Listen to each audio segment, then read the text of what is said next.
Dyme. Imaginary kingpins living through mall flicks, pretending finna turn you to a visual target. Another pitchfork but kick raw shit. Fell off the guard, restarted my genesis like blowing in the cartridge. I jumped the Lamborghinis and Porsches, taught Munich and see Mercedes ain't as important. I rapped about the Benz because I thought it was swag.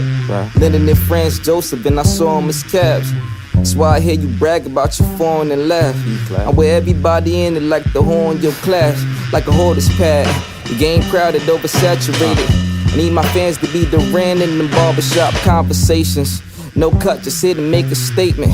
And if your favorite one to fade, we'll line it up and tape it. Been in shape, no preparation. They perpetrating. My competition of crushed mollies and perkies faded. Wire for the verse, I thought he sent that shit. Heard him rhyming in the verse, like why he send that shit? I see you poly in the bottom by the book. And being buddy with an actor that you body for a look. I see it, I want it, I cop it, it's nothing at all. A dozen dimes, but I never could fuck with the law. And they be shopping till it's nothing to fuck in the mall. Passion know the dime a problem, I'm cut from that cloth. Baby, my 380. Yeah, whole one of the dome and some of the chrome.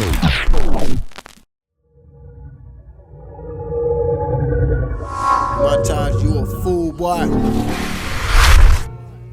Welcome to episode 2 of the Money Montage Show. We got my dog Dyme-A-Duzin in here, a legend, Brooklyn MC who paved the way for a bunch of shit super early on a lot of things, including YouTube and the resurgence of, the real New York sound. He's always been somebody who took hella pride in his, passion for the music and trying to put his best foot forward every time he stepped behind the mic. So welcome my dog Dyme-A-Duzin. He's done a whole bunch of shit, hella features, bunch of shows and jingles. Just got to give you my flowers, my guy. Well, your flowers. Appreciate you. Montage. You're an icon yourself, man. You've been out here for a long time. I know a lot of people from the early YouTube days done heard your beats on some random shit. And now to see how far you've come, whole bunch of, plaques, whole bunch of accolades, credits on big artists. My God. You feel me? So congratulations to you as well. Appreciate you, bro. Man, since you want to talk about the YouTube days, we could just get right into it, bro. Like, truly. Shit, what we getting into? Talk to me. Truly, I'm about to share my screen, bro. Like, I'm about to share my screen, bro. Like, I'm not about to play it with the audio, but since we talking about the YouTube days, we know that's like where I got familiar with you now. I remember did this even come out at this date? This came out in 2016? Nah, the way YouTube, I don't know if it still does this, but like if you put a video on private and re-release it, I guess the date it went to that date, I guess. But that was Yeah. way before 2016. Yeah. But I had put it Yeah. on private because I guess it was like an audio issue with it. Like a lot of people couldn't hear my full lyrics. And this is before like you could put subtitles on your shit. Well, you could, but I had put it out and I guess people couldn't hear me fully. So I was like, yeah, private. But then, it was a part of the YouTube cipher. So I was like, nah, let me put this back up and give people the memory regardless of the audio issues. Nah, for sure. Cause I chose this video cause I was like, there's no way this shit came out in 2016, cause I felt like at that point we was already rocking, but shit, like this is the time that I knew you from, bro. So what year was this originally, did you say? This probably got to be like 2009 or 10, maybe. Because this is probably like looking like orientation times, and orientation was, like the 2010s. So what was life like for Dyme-A-Duzin during this point in life? 10s, 2009, 2011. Well, I was living with my mom and stepdad at the time, and I was like early in high school, so coming out of junior high, I was very much trying to be on some creative shit, but I didn't have much equipment to like really make things happen. I was working through like karaoke machine, recording tapes, like actual mixtapes, like cassettes and trying to push them like in school, like the master copy. Like, yo, I made a whole tape. Bro never made a copy of the joint. Nah, that's crazy. I Like, would yo, make here like go to double work. tapes and was like, yo, you want this red copy of my double tape right now? Get on the karaoke machine, freestyle on every beat that's out, and try to sell my tapes. And people wasn't buying it. They didn't really understand what was going on. They would listen, but yeah, I was coming from that to being in high school and having a stepdad, newly married to my mom, and he had music industry experience, and he kind of gave me some equipment. My first like you know Acid Pro, my first recording software, or like my sound Sony sound forwards, things I could think of like that will help me like rip samples and bring them into Fruity Loops. And that's like when I first started making beats.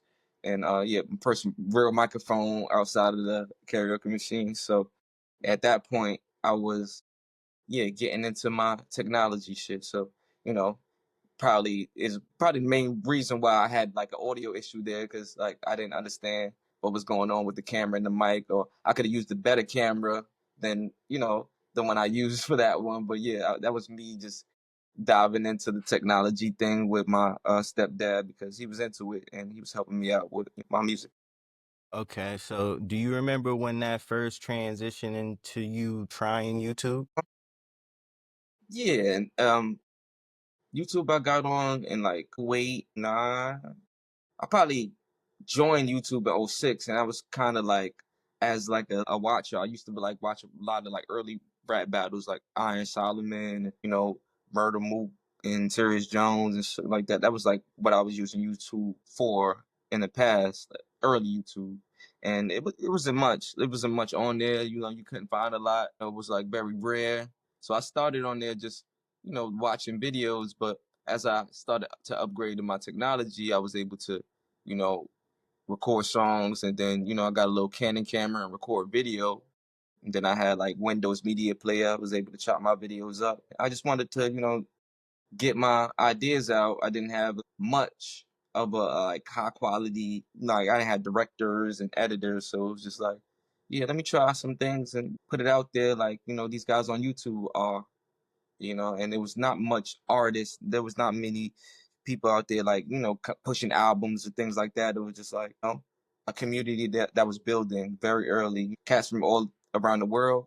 And this video was a part of like a YouTube cipher. So it was like, it's like my entry. Somebody called me out to be in it after they rap. We all rapped on the same beat, and it Yeah, I went watched the on. whole shit in real time, bro. That's how crazy it is, because it's like I watched the whole shit in real time. I used to fuck with your shit, and I was watching early YouTube because like if this is like '08, '09, I'm just about to start high school and middle school, so I'm just getting a laptop for the first time, bro. So I'm on YouTube watching rap battles too, bro. I got into like, all that shit too. And I was into it for a long time. And I fake started a little battle league at my high school on some smack shit. But nonetheless, bro, yeah, I was watching that whole shit in real time. I watched everybody call everybody out. And it's crazy that we ended up becoming cool, because literally I peeped all that shit. And then I peeped, most of your YouTube shit in real time up to like you signing a deal, and then you wearing the Kanye glasses. Then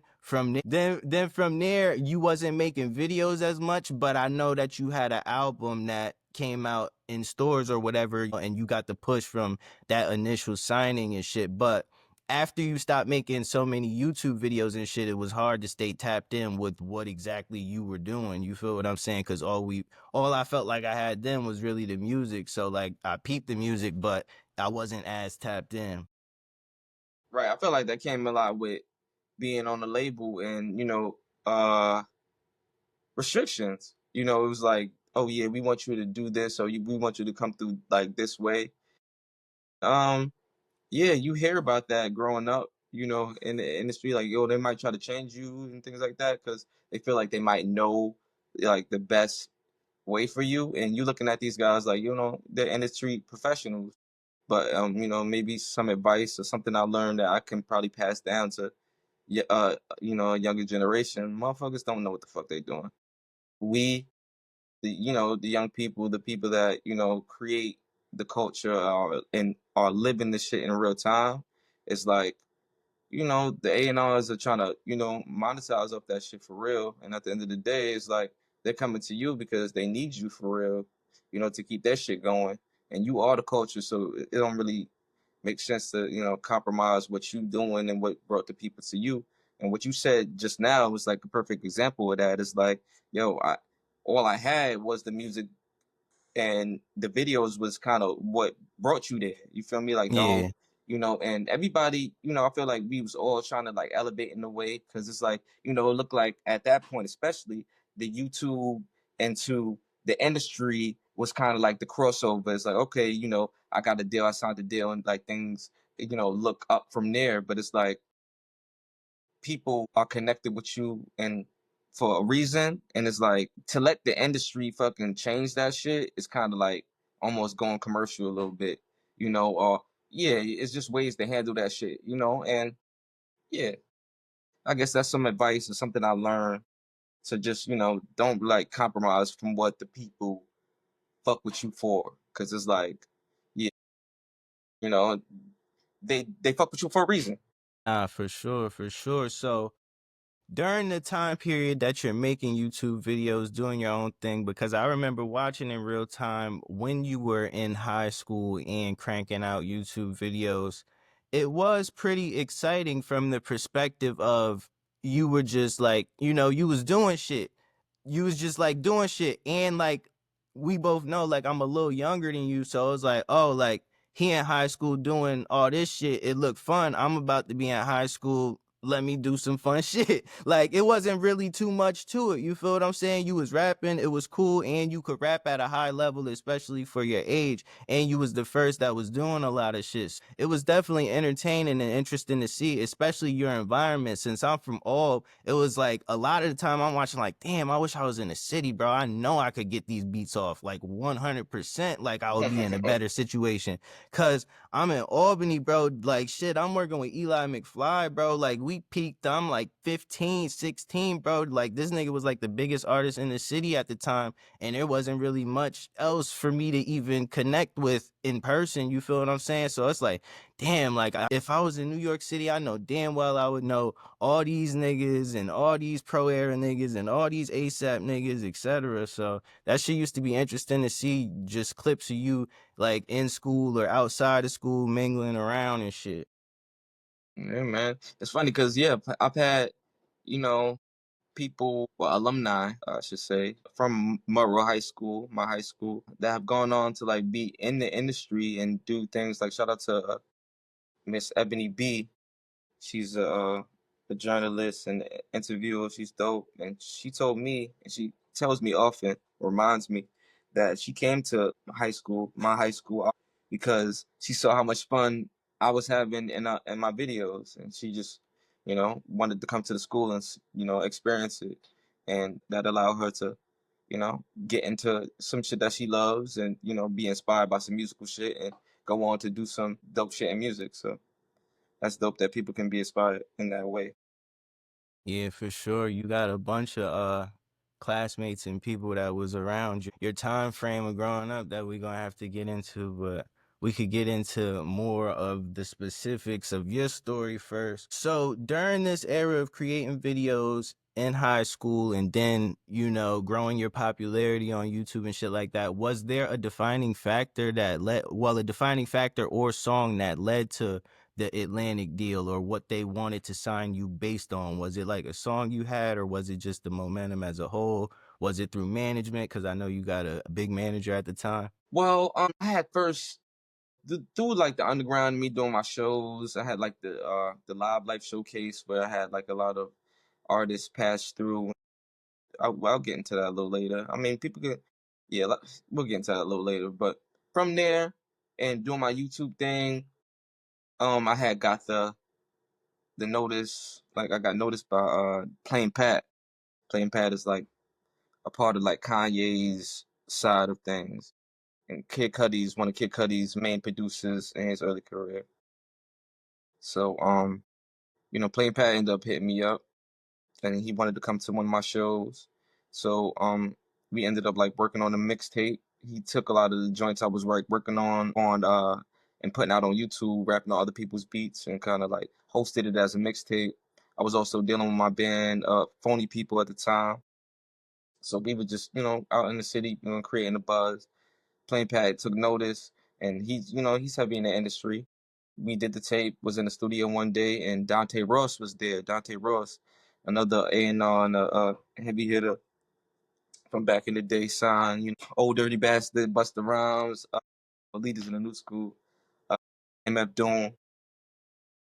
He was in the studio and ended up like offering like all of us a deal, Plain Pat a production deal, me to get on Warner and do a project with Warner because he was A&R for Warner at the time.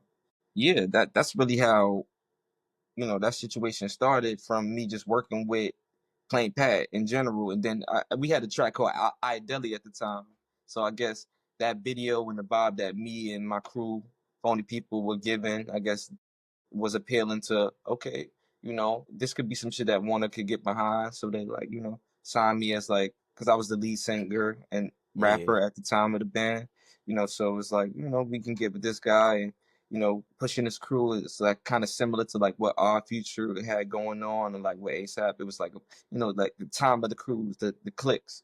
So it was yeah. like, everybody was kind of like trying to push us in that direction. So the I Deli track was kind of like speaking to that, and that was like one of the videos that maybe got, and it was something that the A&R would show around to like the label. Like, Nah, I remember that track. So that's what I'm saying. Your creativity, you know what I'm saying, throughout all that time, you were coming up with a whole bunch of different like little catchy things or trendy things that could catch on. I remember the I don't even like you acronym shit, and then you had the equals X shit. Like you had a whole bunch of different little cool branding things that you came up with. So it was definitely a cool thing just watching your growth and what you was gonna come up with next. You know what I'm saying? yeah, man, stay on that.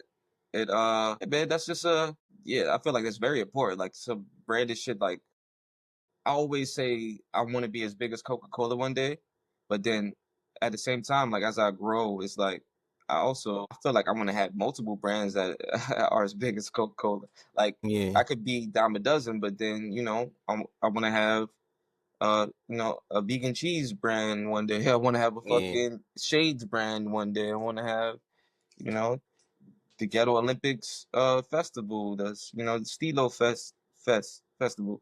So it's like all these brands that I'm helping to birth, and I've been doing it. So it's like from Phony People, I help birth that, and that's going on to blossom into its own legendary thing, and yeah, I'm gonna just keep doing that on a high level. yeah. So it sounds like you signed a deal with Warner on some, going with the flow type of time pretty much, and just, seeing where things were gonna take you. So from there, how did you feel about the deal as it was going on, as you were dropping songs? How did the deal go? Did you just immediately start dropping singles? Did they have a plan for you? Well, I wouldn't exactly say it was gotta go with the flow. It was kind of like niggas had a yeah, they felt like they had a plan for me.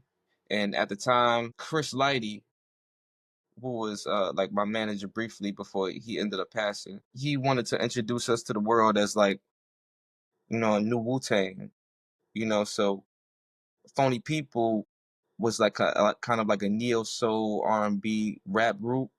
But then we also had the appeal, like I said, like a our future, which is in essence like a Wu-Tang-ish, clique.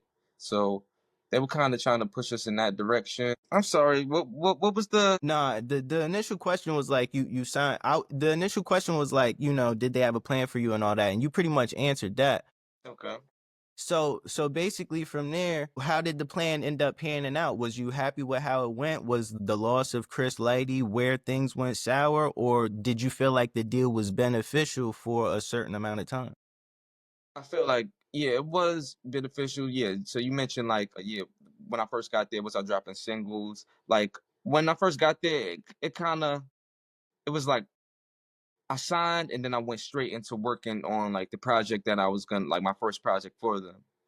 So I was already working with Phony People, doing like shows, traveling.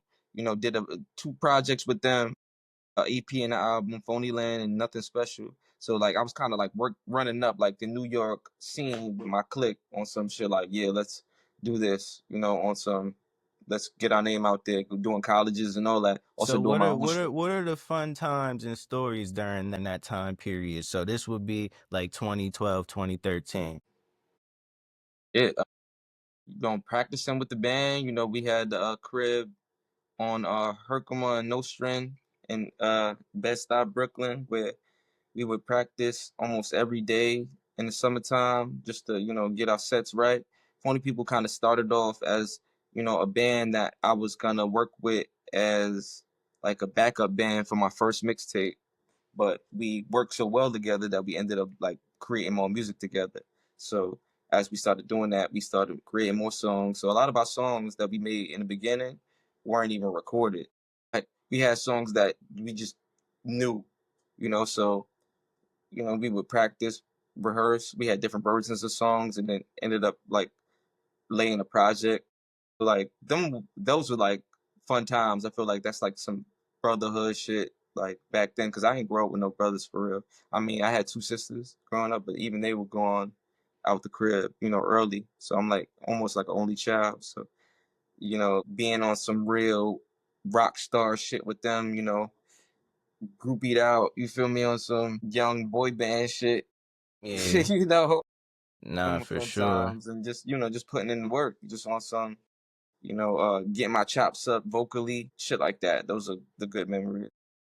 Yeah, that's fire. That's fire. So this is all leading up to A Portrait of Donovan. So the label is also involved with this one, correct? Yeah, this was the first project.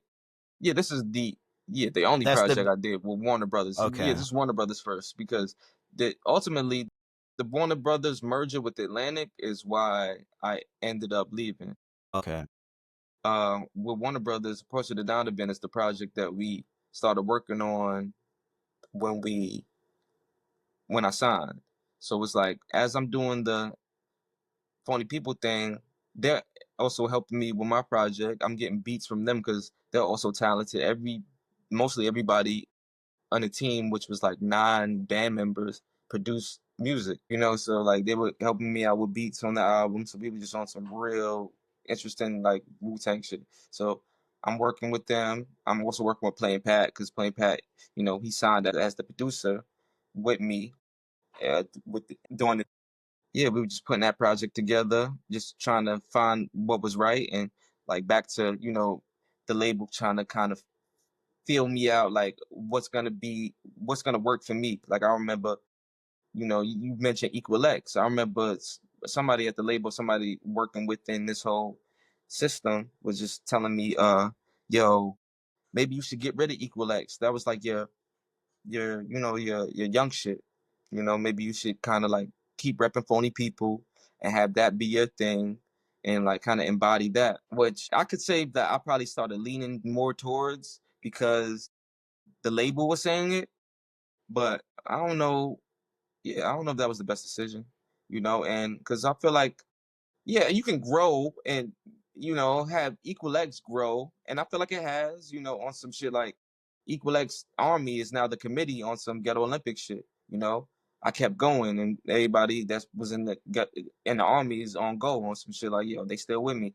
So it was like it grew, but to put all my eggs in the basket of like the crew that I thought that I was gonna ride or die with is like, not like, so now on for now on, like since then, from now on, my mentality was, from now on, I would like kind of like have my brands and have them be my brands, unless they're, you know something I'm like really partnering with someone to do. You feel me? But Yeah.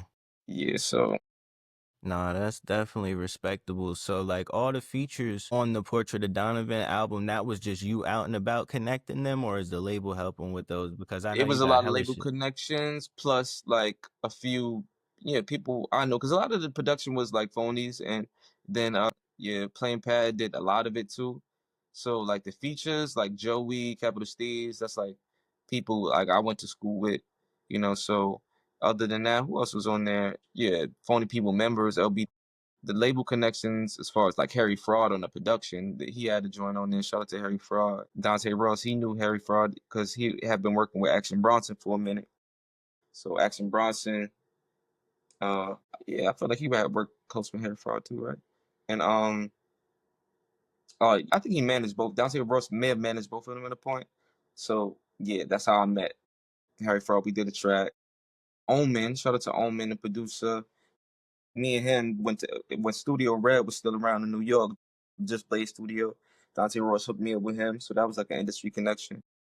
Like creating that project was very much like we got a label situation. What's gonna help this guy pop? You feel me? It's like, you know, I remember them giving me a song. They kind of pitched me the new Brooklyn song. Like, yo, what if you did a song kind of like, you're from Brooklyn, like just kind of talk about like how Brooklyn relates to you, or just do a song dedicated to Brooklyn. Wait, now when I think about it, it's like some kind of like very like some white ass shit. You feel me? Like it's not, and I get it because it's like we try to appeal to everybody, and it's like New York was having a fucking it was a hipster transition. You feel me? It was like gentrification was becoming a thing, and it was like, yeah, this is some shit. This is what New York. This is what Brooklyn is. This is the new Brooklyn, and it was like I was representing that, and to this day, it's like it was me, but it's like, yeah, I felt like I compromised a little bit to, make something that I feel like would be satisfactory to a lady. So during this early period, it sounds like you had to make a lot of, or you chose to make a bunch of sacrifices to be like either team player or because you were going with the plan that the label had for you. So if there's any correlation between today and back then, what would you describe your sound and brand and how you would want your brand to look? Is it all the way pretty much how you would want it to look today, or is there something you want to evolve into? I mean, I Like couldn't. when people are like, yo, I fuck with Dyme's music, what artists would they relate your sound to? Like what you trying to embody when you rap? What are you trying to represent? I mean, I do like respect like where a Kendrick is coming from these days, as far as like, okay, he kind of puts the West on his back, like I put like a New York or a Brooklyn on mine, on some, you know, high lyricism, uh, songwriting, just keeping hip hop in mind solely on some shit like, yo, this is about the art form, respecting the art form. Do you feel like you felt that way back in the, mid 20s when you had this deal? Was hip hop still so prevalent to you, or did it start taking a back seat because you were having success maybe with, doing other genres too? Because I know you had a bunch of songs like, New Brooklyn and the shit with Joey Badass and shit like that, but you also got Phony People shit, and you also got like Ari Lennox features and the Kalani features and shit like that. Yeah, interesting you say that because, yeah, when you're not surrounded by like the art form per se, you become a little less hungry. Yeah, and I feel like being around the phonies, like everybody didn't rap like that, like that. You feel me? So it was like I had inspiring guys around me, but it was like the type of raps that Capital Steez and Joey came around spitting wasn't what I was expecting or what I was like even ready for at the time, and like at that space and time, because I felt like I needed to do a little bit more studying, and Capital Steez really like helped me open my mind to larger concepts in life. You feel me? On some third eye shit, on some spirit science shit, on some flower of life. Like, those are all like three pinpoints of like things that he kind of like told me to study in my introduction to spirituality. These are things that I didn't even know about until like I met him in like the second, because we went to high school together. So it's like this is like our second meeting in life as we got a little older. I was 21, he was 19. Yeah. Yeah. So yeah, I'll be going on tangents thinking about these people because it's like you taking me back. So it's like, damn, I'm Yeah. word. What's so during this time period? When did the deal end with Atlantic? So what is your favorite collaborations and memories with these artists that you had songs with during the time period of the Atlantic and Warner deals?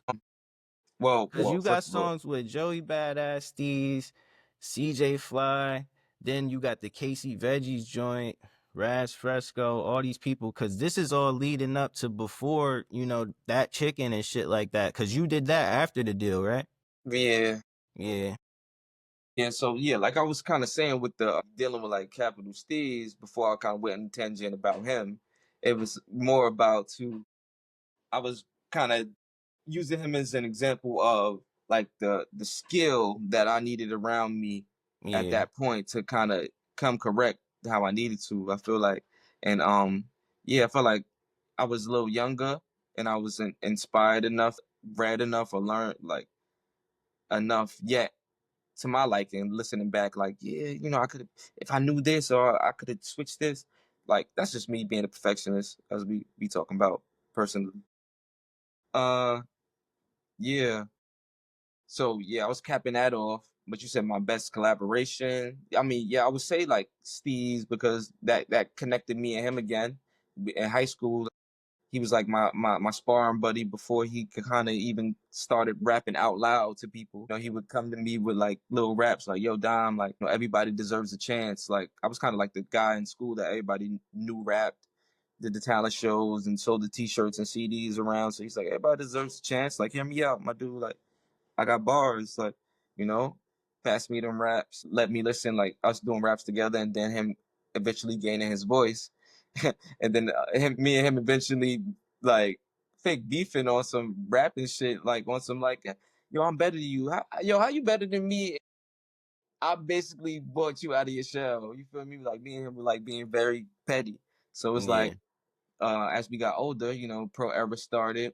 I ended up getting my deal, and we kind of reconnected on those during those times. We linked, and well, we didn't even link on purpose. We ran into each other in Soho in New York, and he had looked different, locks, beard now, skinnier. He Mm-hmm. was a little chubby dude in high school. So he was telling me he was going to get some crystals. We just out here chilling with a bunch of guys. Yo, we about to get some crystals and shit. I bet. On some spiritual crystals, amethyst and clear quartz and shit. Mm-hmm. So he put me on this stuff like that. But yeah, I would say that's like one of my most like memorable collaborations, the best ones because that reconnected us. And I don't know. Well, I mean, we probably would have reconnected anyway, but I feel like even Warner Brothers helping to shoot that video. Shout out to Dante Russ and RB. RB is like he shot videos for like Zoo York and like a bunch of skate shit. So like he made that video kind of like a very underground throwback feel. So even shout out to them to making that happen because the Swank Sinatra video was still 2 million strong, millions of streams. So like Yeah. that's like one of my most streamed tracks, one of my favorite tracks. But yeah, that was one of my most and best memorable collaborations under the deal. And also shout out to Ari Lennox. She came over to the crib early and recorded at my house straight from DC, you know, and yeah, and we still use the same vocals to this day, like straight from my room. So it's like, yeah, the beautiful voice. Nah, for sure, for sure. Definitely some crazy, crazy memories for you for sure during this time period. And I just, Thinking about who else I collab with during the deal. Yeah, shout out to Kate. Yeah, Casey Basis ain't even have nothing to do with the deal. Frank that was you just Sinatra. linked them.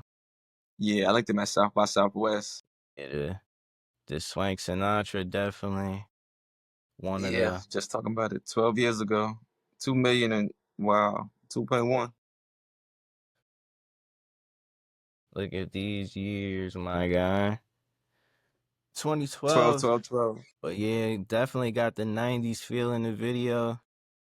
I remember seeing all this shit. Yeah, high school had to be lit in your art school. Your boy Joey Badass said there was a bunch of eccentric people. We got this clip we could get to of him describing everything and shit like that back in high school. I know you've sparred with him lyrically similar to to Capital Steez. So at this point, what was your relationship like with Joey then, and what is it like now? I mean, it's not much of not much of a relationship there at all. I feel like at a point we kind of were in contact because of Capital Steez. Our early, our beginnings are kind of like I said, like me being the guy in high school that kind of, did the creative shit, and people coming into the school and being on some shit like, yo, I'm on that too, and getting in the ciphers and things like that. So I just knew him as like one of the kids in the cipher. Capital Steez was kind of one of the guys that got next to me, built with me. When we reconnected, Joey was also doing his thing with Steve. So it was like, oh yeah, oh, you want to get on this track? And I was like, oh yeah, and when I told Joey to get on the track too, he was like, oh yeah, I'll get on the track as long as my people get on the track too. So like he brought CJ Fly.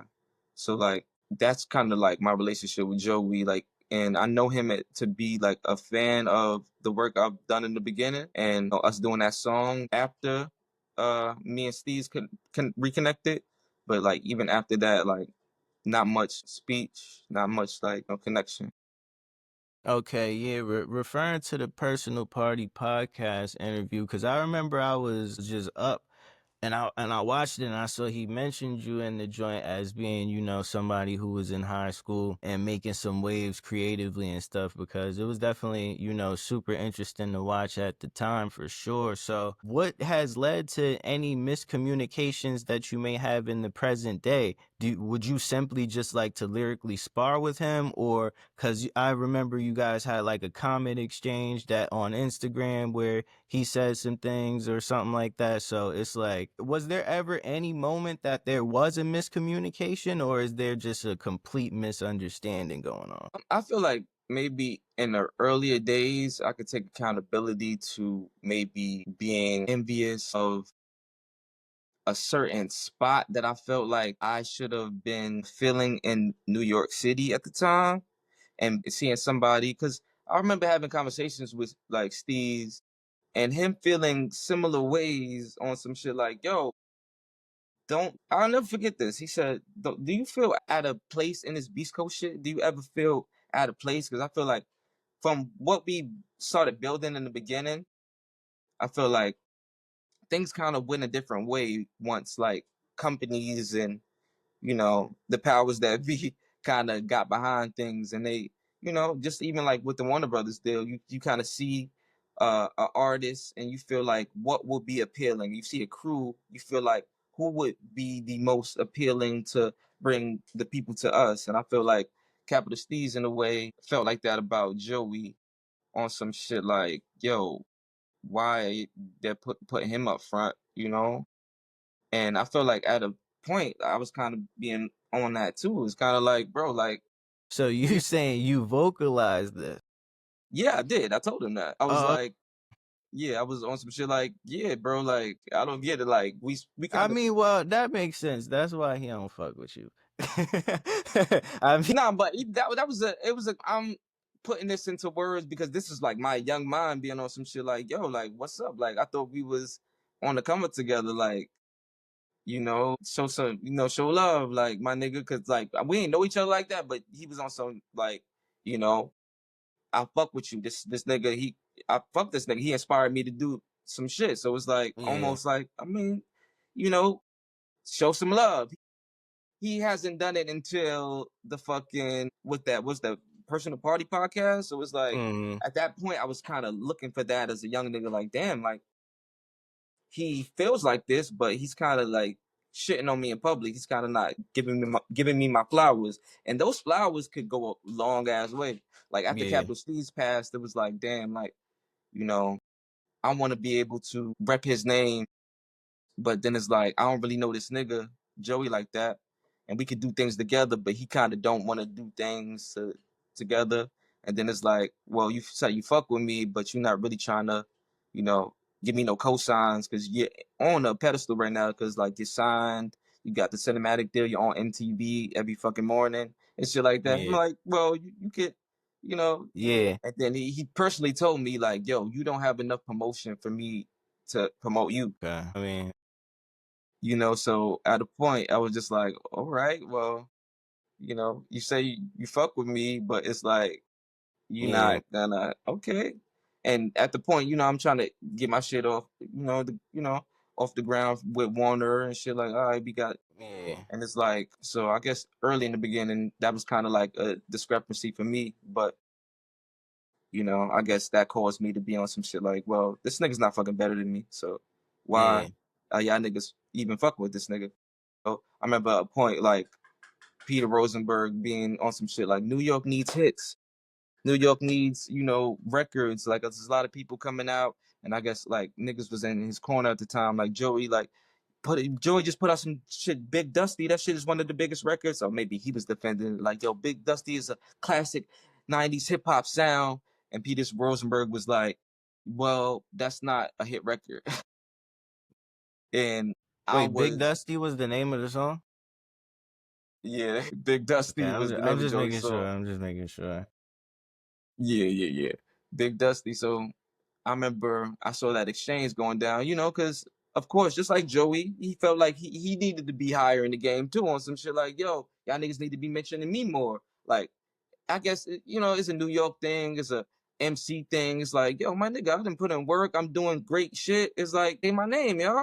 And it's like we all be looking for that reassurance, all that acceptance. And I felt like he was looking for that at the time. And on Twitter, like I jumped in the argument, and I'm like, well, I ain't jumped in the argument, but I jumped in it and made it an argument. I was like, well, if y'all looking for some hit records, here's one of mine. And this is like what when hip hop was dropping, like I put like my single, like my song, my single, which is like a me rapping, mad melodies, a hmm fucking great fucking song. I'm like, yeah, nigga, the hit records right here. And then Joey was on some shit like, nah, fuck out of here, bro. So he said this to you or online? Online. Anything he's ever said to me has been online. That's the thing. It's like he's like Mr. Save Face. He's like OG Save Face. It's like everything is like an act because if there's like ever been a real problem or any issue that needs to be cleared up, like we could clear it up. Like I've sent him my number, I've sent him addresses. It's Yeah. just like, nigga, you feel me? So it's like it shouldn't be a problem, but it's like I feel like he uses me to save face for him. He kind of like throws me under the bus to save face for himself all the time. And it's like, why not just talk to me and we can just come to a common ground for real? And it's been mad times that we come to common grounds because like back to sparring, like I've always wanted to be on some shit like that with him. Like as a Brooklyn MC, like I've shot at him, he shot at me. So it's like, let's do that all day. I love that shit because I want him to rap. I haven't been impressed by his verses. You feel me? So it's like older brother to you for real, my nigga. If we want to be on some a nigga that was in school and you was looking up to me, I want to hear you rap better.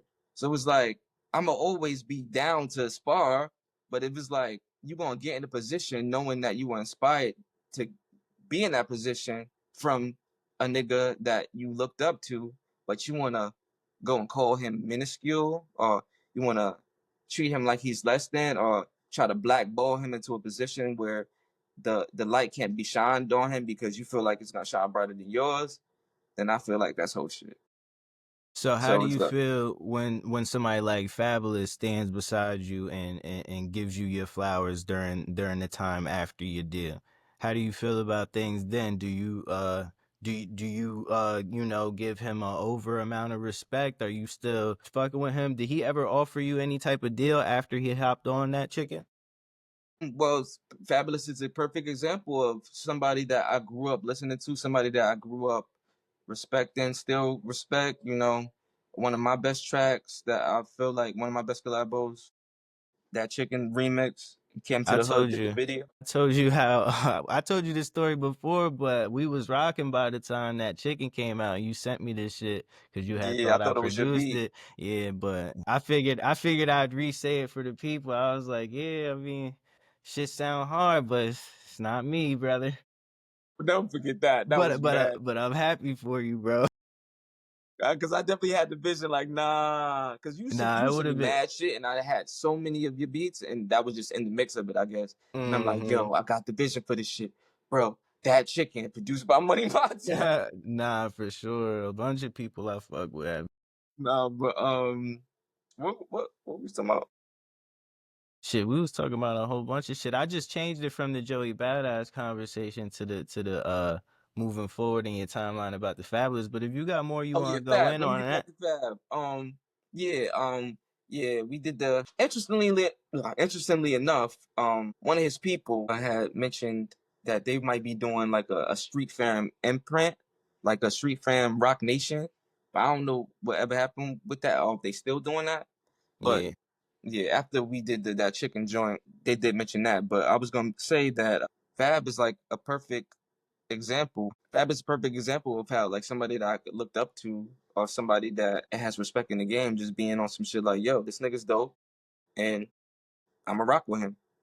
So it's like that kind of attitude coming from somebody that's a peer of yours at this point is like, yeah, you don't got enough promotion to work with you or to co-sign you yeah, and give you more eyes. It's like, then how could Fab? Why did Fab bring me out of the Brooklyn Hip Hop Festival? And I wanted to do a Capital Steez tribute at the Brooklyn Hip Hop Festival when CJ and Joey performed, and they was like, nah, we don't think that would be cool. And I'm getting brought out of headline and Fabulous set.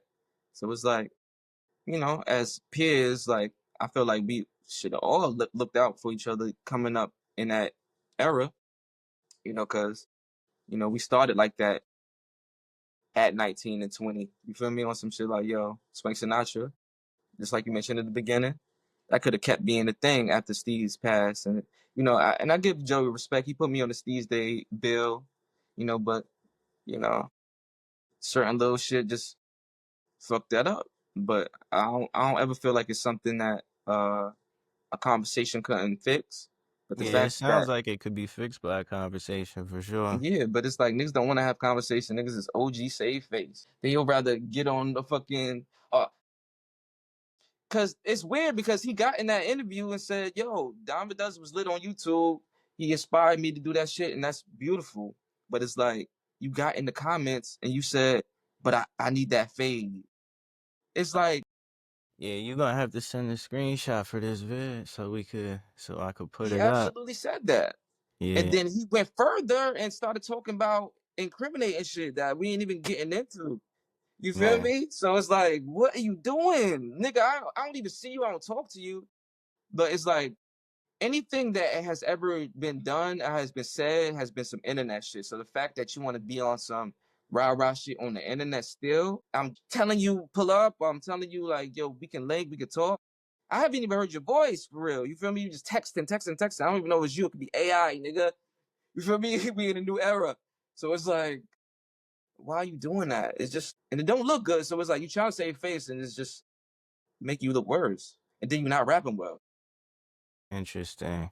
Well, the But yeah, shut the conversation is Fab. always. Fab, co-signing me is unbelievable on some shit. Like I never thought that would happen. Me writing some of my first songs to his beats, and then that being a reality, that's crazy. You feel me? So shout out to Fab. Yeah. So many cool things that you've done even after the Atlantic and Warner deal, with that chicken, with, the Domino's commercials, with the Wu-Tang shit, with just everything else, all the songs, man. It's like what's been some of the cool moments throughout those. I know that Joey Badass was also on the Wu-Tang season or episode. Wasn't he like around during that time and you guys could have ran each other then? How come did you guys get to cross paths during that point? Yeah, we crossed paths, and his energy was like very like timid. Like he looked me in my eyes, then looked down and kept walking, and then made excuses online later and said that he came to my trailer after everything was done. Yeah, this is out of my jurisdiction because I'm not a drama. I'm not a drama podcaster. Your second episode got it. You got the tea, young Montage. Yeah, I'm not even that kind of dude, man. But I met Joey Badass once though, I believe, just from producing from some pro era niggas. I had seen him at a party and shit. I don't got no relationship with him at all, but I don't got a it's relationship just with him. I don't got a problem with him. It's just weird. Don't do that online, bro. It's like you could have been just hit me up like, yo, give me a call. And we spoke early when we was younger, but them conversations don't count because we so much wiser. So it's like, nigga, stop. What you yeah. doing? It looked fucking stupid. Like, why would you get online talking about, yo, the Goonies, da. You dumb. This Nigga is said not the Power. Goonies. Nah, This is nah. not Raising Canaan, nigga. We, The season bro, over. Why are come you in my on, bro, comments come stealing on, bro, character? bro. I don't remember the Goonies in the screenshot, bro. That's I got the OD, bro. screenshot, bro. And I don't know if you feel me, he was rehearsing lines and he just got the spirit, but he was in my comments talking crazy. And it's just like, bro, why you doing that? In the comments of the video of you giving me flowers, it's like a bipolar thing. It's like Yeah. a quick let me stop. But word.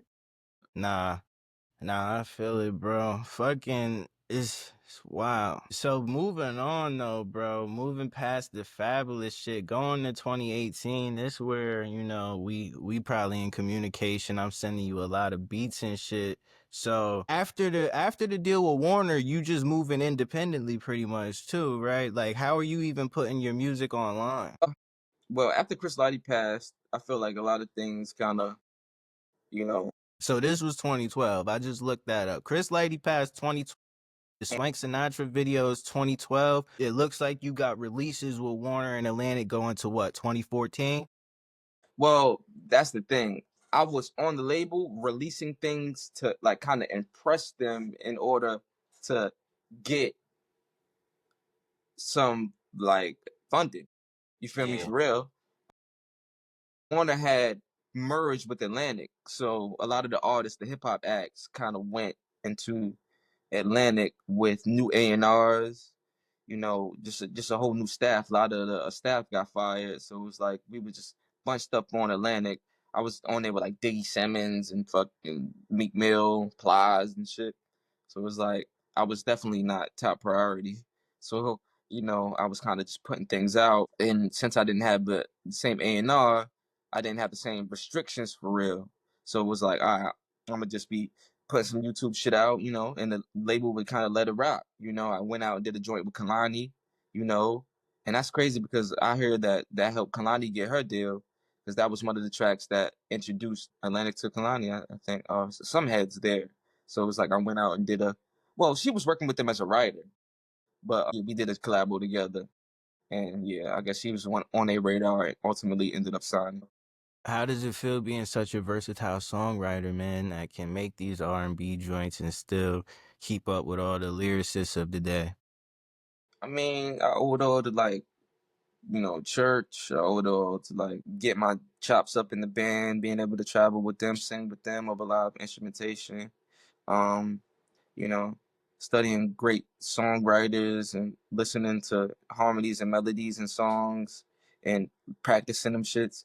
It's just all the practice and the passion and the love of the art for real. So it's like I continue to become a better. I hope. Well, not even hope. I strive to become a better artist, a better lyricist, a better vocalist. So it's like it feels it's great, man. It's like yeah, the better input I put out, I mean, better output, the more proud I'm become, because I'm not done. Definitely. So when you putting stuff up and the label is letting it rock, from there was never any official ending to the deal. You just kept doing that to this day type shit, or was there like Oh an no no no official no no ending? no no no no no no no. I guess they was letting it rock.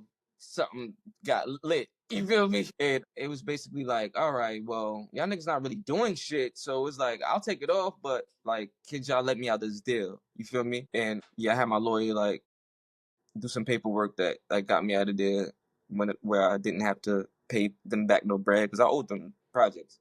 You feel me? Yeah. But I had I got out clean. But so So what year I'm did you pretty much officially get out? That's like 2015-ish?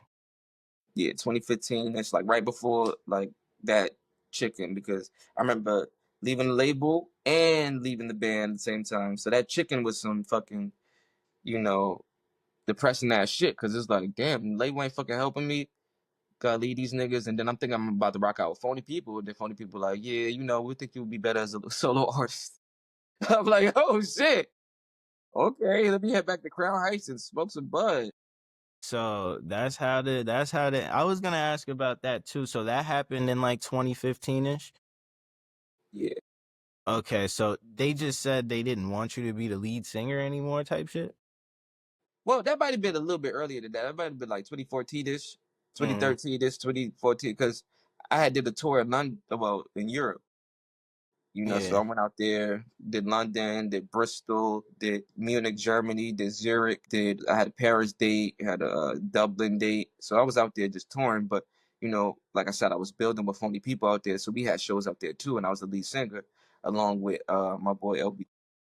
And that's yeah, so they kind of was looking at me like, nigga, how was Kobe leaving the Lakers during our fucking Uniqlo opening show? You feel me? Well, nigga, I'm a solo artist too that was out before the band. I helped create the band, but I'm also signed and I'm trying to get this solo shit off, which is gonna help all of us. I was out there screaming Phony People, you feel me? And then I got back, it was like, well, yeah, it felt like it would be better for you to, stay solo. That's kind of how that went. I guess it was a lot of people in their ears too. Like they had their own management. I had like a few people come to me later on in life, not even in life, months after, being like, yeah, it didn't even really make sense to like let you go from the band. Like we could have kept you in the band, but like we could have had different things. Yeah, shit goes how it goes. Interesting. Did you feel like there was anything leading up to that, or was it like abrupt? It was abrupt, but I mean, we did have issues because I signed. Some people may say like I might have signed early, but I signed and like kind of went straight to working on my project with them while going hard on their projects. You feel me? So it was like I had a deal, but I was repping their shit to the fullest on some ASAP, future shit. So I Yeah, mean, nah, I feel that. Um, yeah, that's super interesting, bro, because you was going through different relationships with hella different people at the same time. Like going into your solo era, did you start developing like a just more selfish mentality or just like a more I don't give a fuck attitude type shit? Is that what led to you like being more upfront with your communication now with other creatives? the thing was I always was in the solo era, but it's like I was trying to be a team player. You feel me? And even going deeper into like my second half of my, you know, that chicken locks era. You feel me?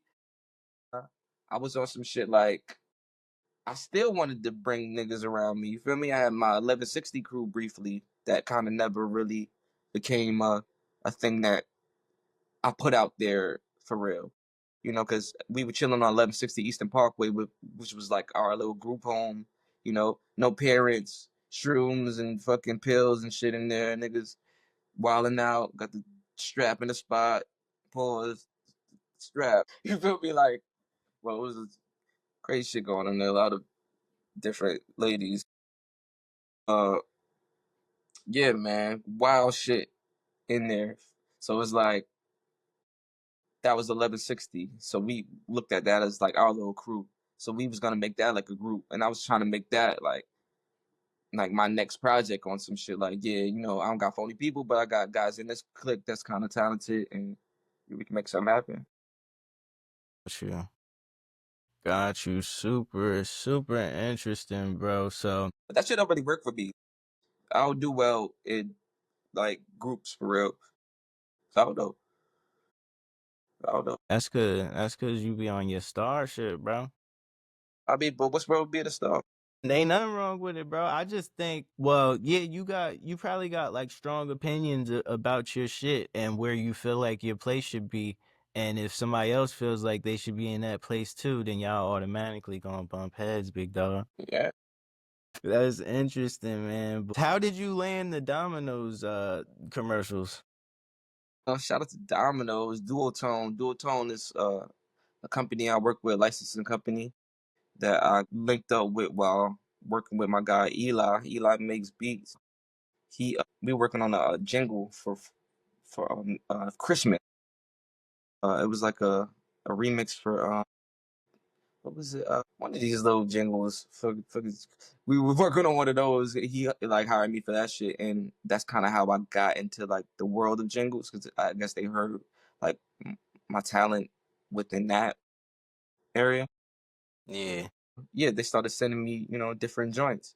I got it. I feel like Domino's might have been like maybe my second or third pitch because you don't always get commercials that are pitched to you through Hmm. like licensing companies, Yeah. and shit. It's like, you might pitch something and they'll be like, oh yeah, we went with something else. Like the first time I tried to do something with the jingle, they ended up like picking like a Missy Elliott. It was a Samsung commercial and they ended up picking like a Missy Elliott joint. I can't say Missy Elliott. A Missy Elliott song, but Yeah. instead of ours. So yeah, so that's kind of how I got in. That was Domino's, the first one I did. Build It Back. They wanted me to niggas be shout out to Domino's. Yeah, they wanted me to do a song that sounded like a YG joint, West Coast kind of song.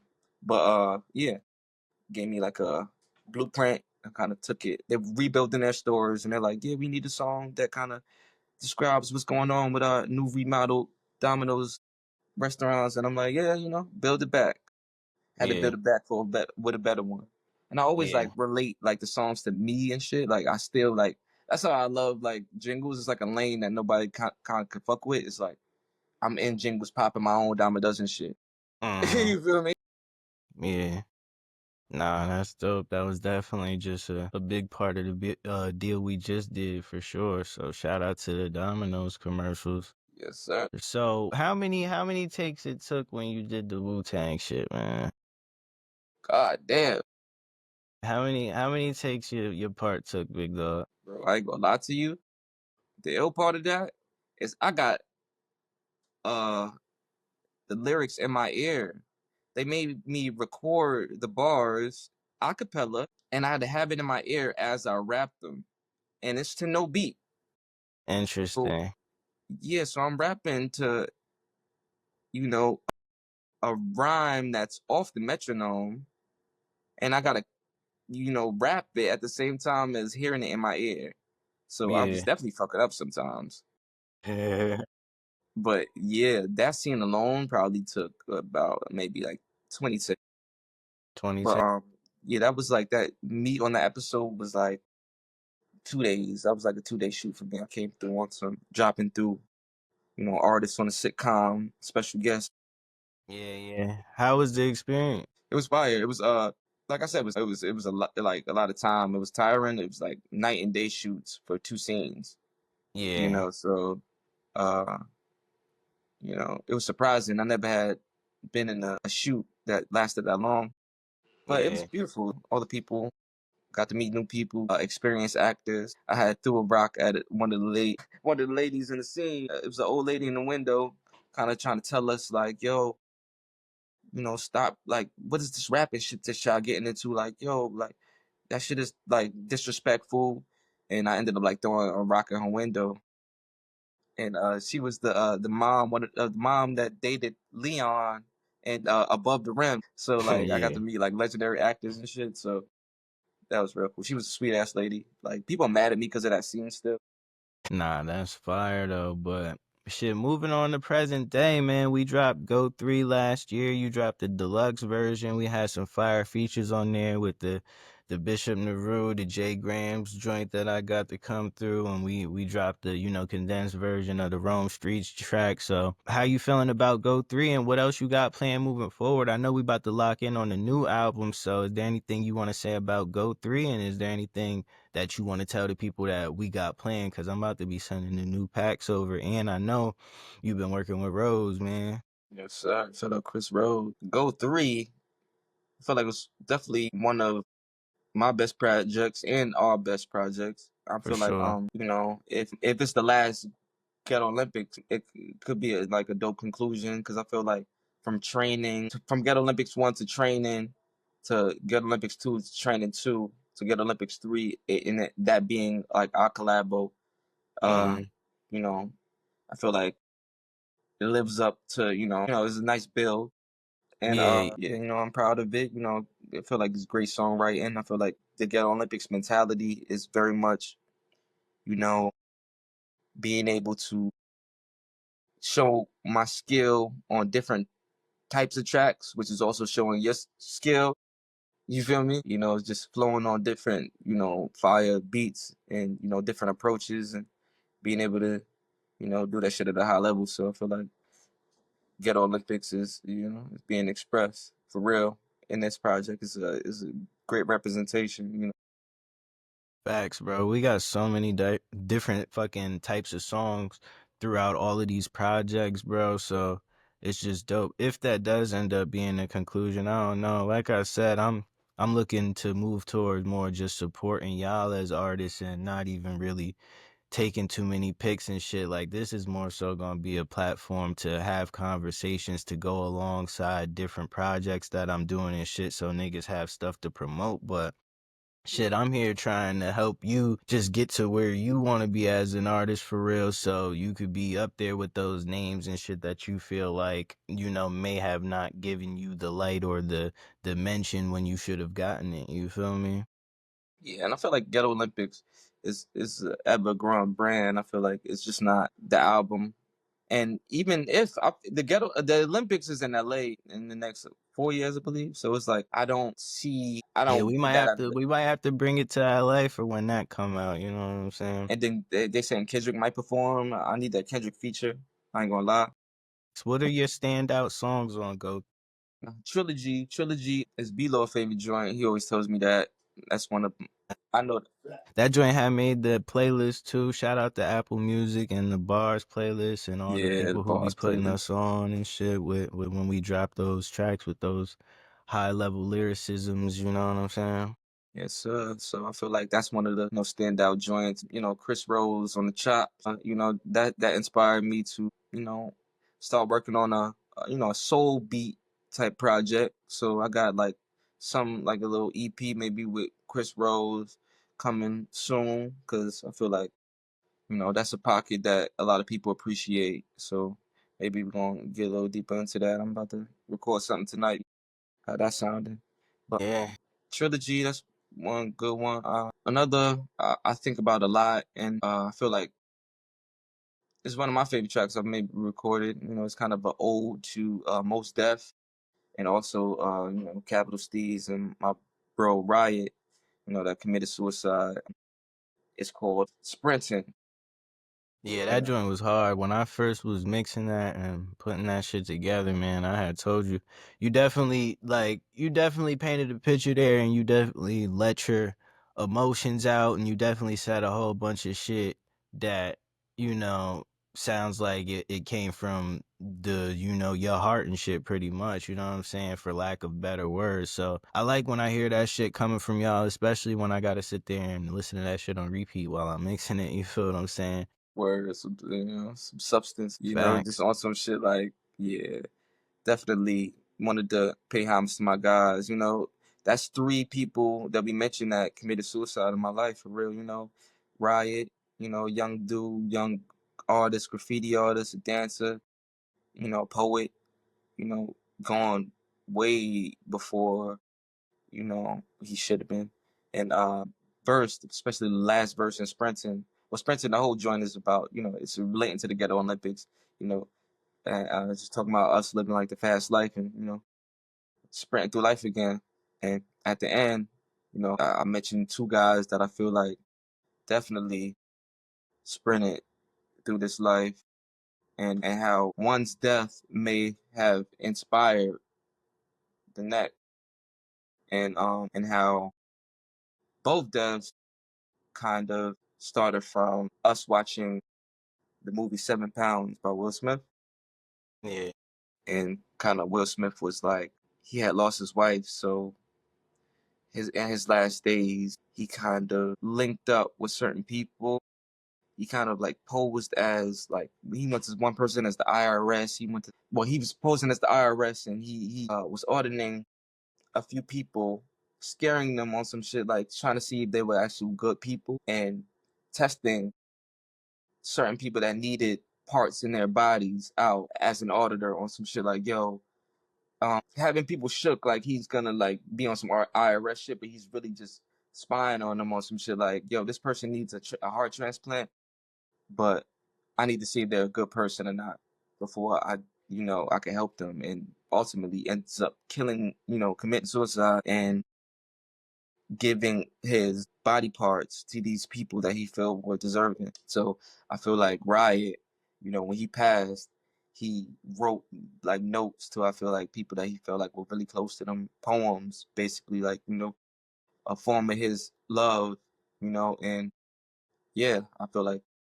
that event was inspired by the movie, and Steve's kind of did something similar. So how do all of these, I guess, deaths around you and suicides, how does that impact you? How does that impact you creatively and emotionally? And how does it impact your stance with your spirituality?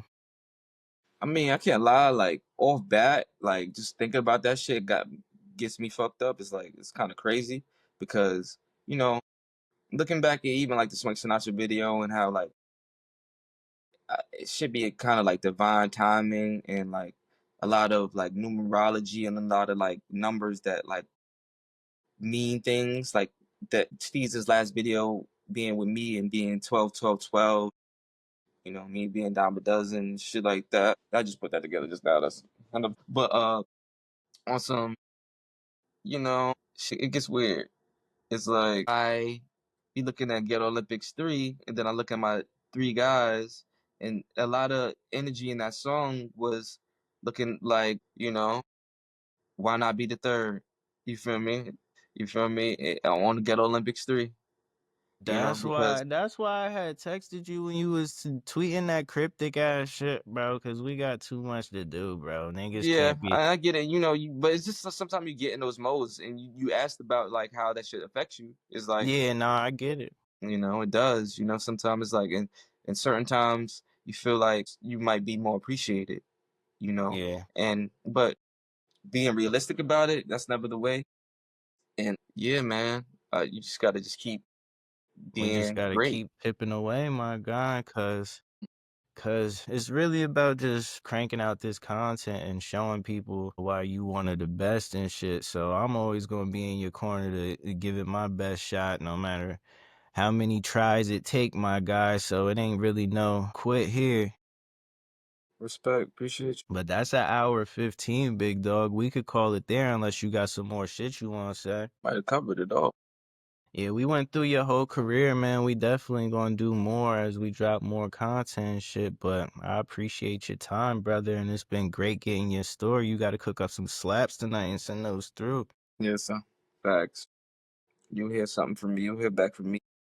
You already know, bro. But if that's all, we signing off. Tell my guy B-Law in the background salute, man. And y'all enjoy the rest of y'all night. He said salute.